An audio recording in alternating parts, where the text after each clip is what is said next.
नमस्ते अन्यङासेयो सम्पूर्ण विद्यार्थी साथीहरूलाई यस मेरो कोरियन स्टडी युट्युब च्यानलमा म प्रदीप बुढाथोकी हार्दिक स्वागत गर्दछु। सदा चाहिँ कोरियनसँग सम्बन्धित विषयहरूलाई लिएर आउने क्रममा आज चाहिँ मैले कोरियनको चाहिँ एकदमै बेसिक लेभलको चाहिँ जानकारीहरू तपाईहरुलाई लिएर आएको छु। आशा छ कोरियन भाषा भर्खरै पढ्ने र भर्खरै पढ्नको लागि चाहिँ स्टार्ट गर्नुहुने सम्पूर्णलाई चाहिँ यो भिडियोले चाहिँ एकदमै मद्दत गर्नेछ। ल यहाँ हेर्नुहोस्, अब हाम्रो चाहिँ नेपाली लिपिलाई चाहिँ देवनागरिक लिपि भनिन्छ भने कोरियनहरूको चाहिँ लिपिलाई हामी हानगुल भन्छौँ। कोरियन लिपि है, त्यसलाई चाहिँ हामी हानगुल भन्छौँ। र कोरियन लिपि कसरी बनेको छ भन्ने कुराहरू मैले यहाँ यसरी चार्ट बनाएर चाहिँ प्रश्न पारेको छु। ल यहाँ हेर्नुहोस्, टोटल अल्फाबेट कोरियनहरूको चाहिँ जम्मा वर्णहरू चाहिँ 40 वटा रहेका छन्। त्यसमा हामीले भवेल साउन्ड अथवा भवेल भनेर 21 वटा पढ्नुपर्ने हुन्छ र त्यसैगरी कन्सोनेन्ट भनेर 19 वटा पढ्नुपर्ने हुन्छ। जम्मा हामीले 40 वटा चाहिँ वर्णहरू चाहिँ पढ्नुपर्ने हुन्छ। र त्यसैगरी भवेल साउन्ड अथवा स्वर वर्ण अन्तर्गत हामीले सिंगल भवेल र डबल भवेल भनेर चाहिँ पढ्नुपर्ने हुन्छ। सिंगल भवेल 10 वटा रहेको छन् भने डबल भवेल 11 वटा रहेको छन्। त्यसैगरी कन्सोनेन्टमा पनि सिंगल कन्सोनेन्ट भनेर हामीले 14 वटा पढ्नुपर्ने हुन्छ र त्यसैगरी डबल कन्सोनेन्ट भनेर हामीले 5 वटा गरेर जम्मा हामीले 19 वटा कन्सोनेन्ट र 21 वटा भवेल गरेर जम्मा 40 वटा चाहिँ हामीले चाहिँ अल्फाबेट चाहिँ कोरियनमा चाहिँ हामीले पढ्नुपर्ने हुन्छ।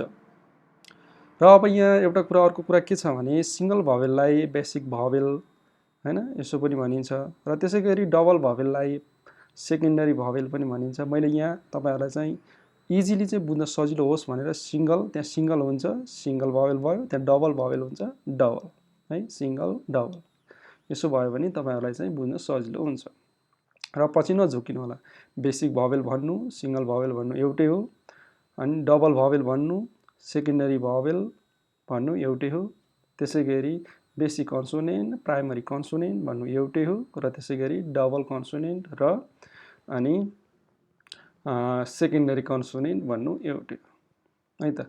ल अब यो कुराहरू अब हामी यहाँ पढ्न गइरहेको छौँ। त्यो भन्दा पहिला हामीले यहाँ एउटा सानो कुराहरू चाहिँ बुझ्नु जरुरी छ।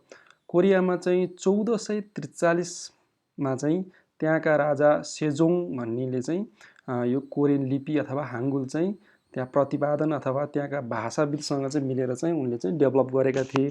त्यो भन्दा पहिला चाहिँ 1443 भन्दा पहिला चाहिँ कोरियामा यसरी यो किसिमको भाषा चाहिँ बोलिदैन थियो है। अब त्यो समयमा चाहिँ सेजोङ भन्ने राजाले चाहिँ यी तीनटा कुराहरूलाई चाहिँ आधार मानेर यी तीनटा प्रिन्सिपलहरू है, यसलाई चाहिँ छन्जी इन भन्ने प्रिन्सिपल भनेर भनिन्छ।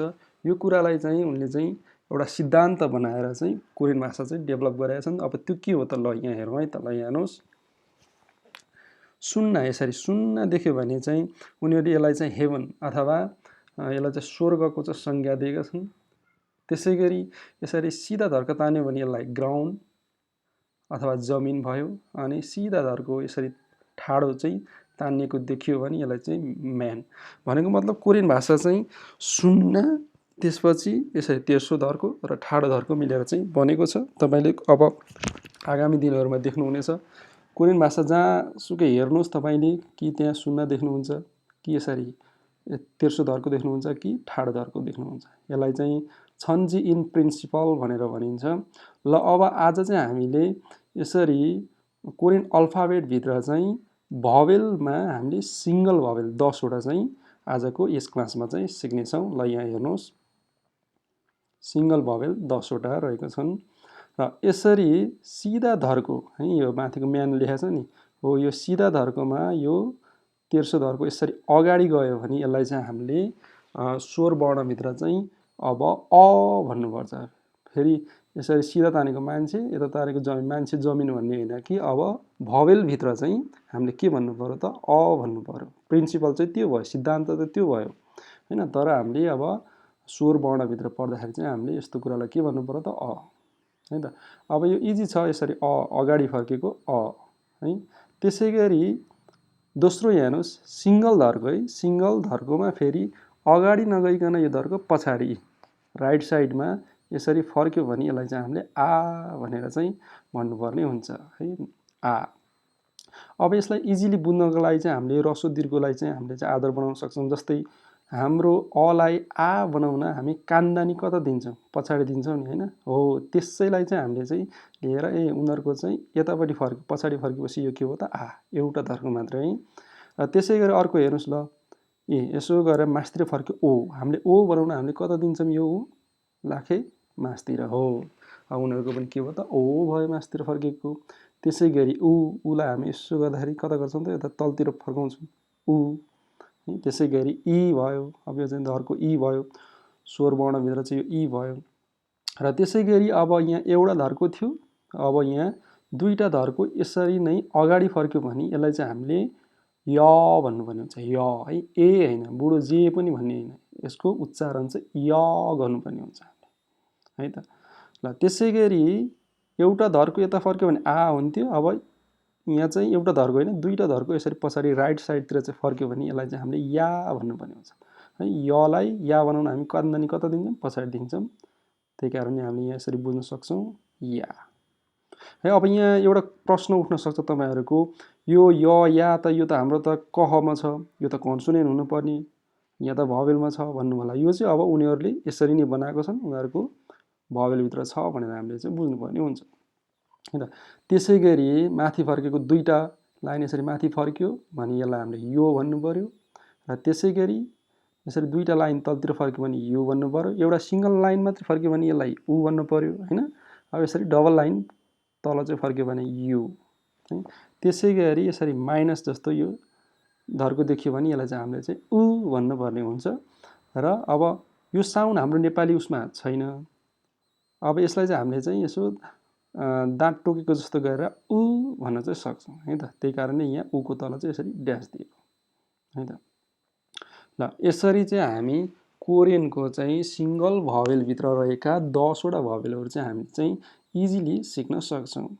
ल अब यहाँ हामीले एउटा सानो कुरा के ध्यान दिनुपर्ने हुन्छ भने, यसरी त हामीले सिक्यौँ। अब यो अ भयो होइन, यो आ भयो, यो ओ भयो मास्तिर फर्केको, तलतिर फर्केको उ भयो होइन, अनि सिधा धर्को ई भयो, अनि त्यसपछि य भयो अगाडि फर्केको तर दुईटा लाइन, पछाडि फर्केको दुईटा लाइन या भयो, दुईटा लाइन मास्तिर फर्क्यो यो भयो, दुईटा लाइन तलतिर फर्क्यो यु भयो, अनि उ भयो।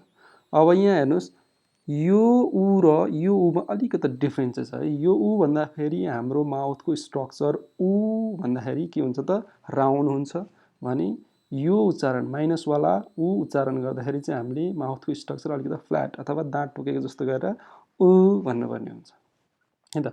ल यो कुरा त बुझियो। तर यहाँ हेर्नुहोस् त, यहाँ पनि त्यस्तै लेखेको छ होइन, तर यहाँ 000 दिएको छ नि होइन। हो, यो कुरा बुझ्नुपर्ने हुन्छ। यो एकदमै इम्पोर्टेन्ट छ कोरियन भाषामा। ल अब हामीले यो कोरियन भाषा यहाँ सिक्यौँ, तर यो कोरियन भाषा पूर्ण रूपमा शुद्ध भएको छैन। हो, अब यसरी शुद्ध बनाउन हामीले यसरी सुन्न दिनुपर्ने हुन्छ। जस्तै हामीले डिक दिएको जस्तै नेपालीमा उनीहरूको चाहिँ अब सुन्न दिनुपर्ने हुन्छ। ल यहाँ हेर्नुहोस् त, यो पनि अ हो, यो पनि अ हो, तर यो अको अगाडि सुन्न दिएपछि बल्ल यो शुद्ध अ भयो है। कोरियनमा चाहिँ यो अनिवार्य नै हुन्छ। यसरी भवेल मात्रै आयो भने भवेलको अगाडि हामीले सुन्न लगाउनु पर्ने हुन्छ।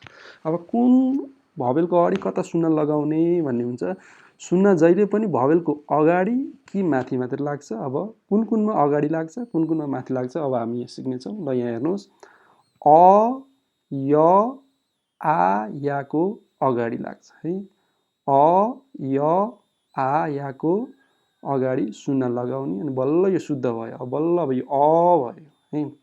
सुरुमा सिक्दाखेरि हामीले यसरी सिक्ने, पछि अब हामीले यसरी गर्नुपर्ने हुन्छ होइन। त्यसै गरी ओ योको माथि सुन्न लगाउने यसरी माथि, अनि उ र युको पनि माथि लगाउने, अनि ईको फेरि अगाडि हुन्छ है, माथि हुन्न है ईको।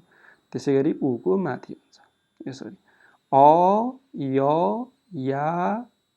या आ को अगाडि, अनि ओ यो उ युको माथि, र ईको अगाडि उको माथि है त। अब यसलाई यसरी पनि बुझ्न सकिन्छ। हेर्नुहोस् न, लेफ्ट राइट फर्केको लागि चाहिँ हामीले अगाडि राखिदिने यसरी होइन। लेफ्ट राइट फर्केको छ नि होइन, यी राइट फर्क्यो यसरी यसरी लेफ्ट राइट फर्केकोहरूको अगाडि राखिदिने, माथि तल फर्केकोहरूको चाहिँ माथि राखिदिने अनि ईको अगाडि ऊको माथि, यति सम्झे पनि हुन्छ। यसरी इजिली चाहिँ हामी गर्न सक्छौँ। ल अब यो कुरालाई तपाईँले चाहिँ के गर्नुहोस् भने घरमा होइन के गर्नु पर्यो भने तपाईँले चाहिँ एउटा कोठे कापी किन्नु पर्यो। कोठे कापीमा यो होइन एक पेज पुरा लेख्नुहोस् होइन, गरेर कोठे पछि चाहिँ लेख्नुहोस्, कोरियनमा लेख्नुहोस् होइन, माथि चाहिँ अनि भनेर नेपालीमा लेख्नुहोस् होइन। त्यसै गरी पनि अर्को पेजमा त्यसरी लेख्नुहोस्, अनि ओ लेख्नुहोस्, ऊ लेख्नुहोस्, ई लेख्नुहोस्। यो सबै चाहिँ एक एक पेज लेख्नुभयो भने अनि तपाईँ यो सिङ्गल भवेलमा चाहिँ एकदमै पर्फेक्ट हुनुहुनेछ। र आशा छ तपाईँलाई चाहिँ कोरियन भाषा सिक्नलाई एकदमै बेसिक लेभलको चाहिँ नलेज चाहिँ पूर्ण रूपमा प्राप्त भयो भन्ने मैले लिएको छु। यदि कुनै कुरा कन्फ्युज छ, केही कुरा चाहिँ अलिकता कन्फ्युज लाग्यो, केही कुरा सोध्न मन लाग्यो भने तल कमेन्ट बक्समा गएर अवश्य कमेन्ट गर्न सक्नुहुनेछ। र यदि यो च्यानललाई चाहिँ सब्सक्राइब गर्नुभएको छैन भने कृपया सब्सक्राइब गर्नुहोला। र आगामी दिनहरूमा यसरी नै कोरियनसँग सम्बन्धित भिडियोहरू निरन्तर लिएर आउनेछु, जसको लागि चाहिँ यो च्यानललाई सब्सक्राइब गर्नुहोस्, लाइक गर्नुहोस्, कमेन्ट गर्नुहोस्, सेयर गर्नुहोस् भन्दै आजको यस क्लासबाट बिदा हुन चाहन्छु। हस्त नमस्ते, फेरि भेटौँला।